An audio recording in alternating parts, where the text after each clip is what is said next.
What is the significance of Ekron in the Bible? If you're curious about the ancient city of Ekron and its role in the Bible, you're about to uncover some fascinating history. Let's start by understanding where Ekron fits into the biblical narrative. Ekron was one of the 5 major cities of the Philistines, a group of people known as the Sea Peoples who settled in the region of Canaan around the 12th century BCE.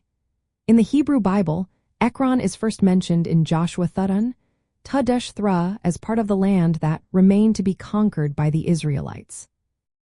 One of the most significant events involving Ekron is the story of the Ark of the Covenant. After the Philistines captured the Ark, they moved it from Ashdod to Gath and finally to Ekron, hoping to escape the plagues that followed it. However, the people of Ekron were terrified when the Ark arrived, fearing it would bring destruction upon them. Ekron was also known for its association with the god Baal-zebub, or Baal of the Flies. King Ahaziah of Israel, who was injured, sent messengers to Ekron to inquire about his recovery from Baal-zebub, which led to a stern condemnation by the prophet Elijah. This incident highlights Ekron's religious significance and the forbidden nature of consulting false gods under Israel's covenant law. The city played a strategic role as a buffer city between the Israelites and the Philistines. It was often a contested site or a staging ground for incursions into Israelite territory, particularly during the time of the Judges and the early monarchy. This tension continued until Israel's monarchy strengthened under King David and subsequent kings, limiting Philistine aggression. Ekron's history is also marked by its interactions with other ancient powers.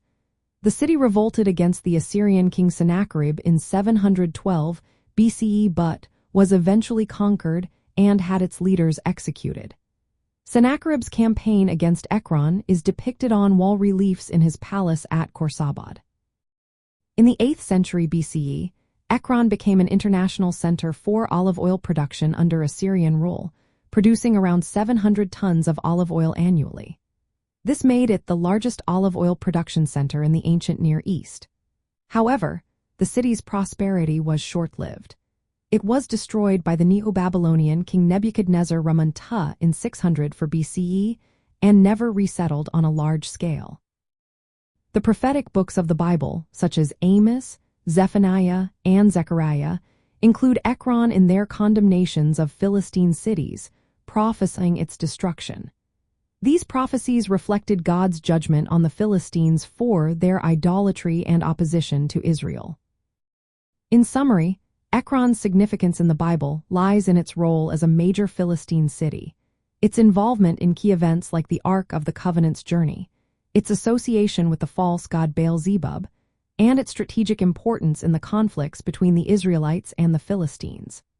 The city's history and eventual decline serve as a testament to God's sovereignty and judgment as described in the biblical narrative.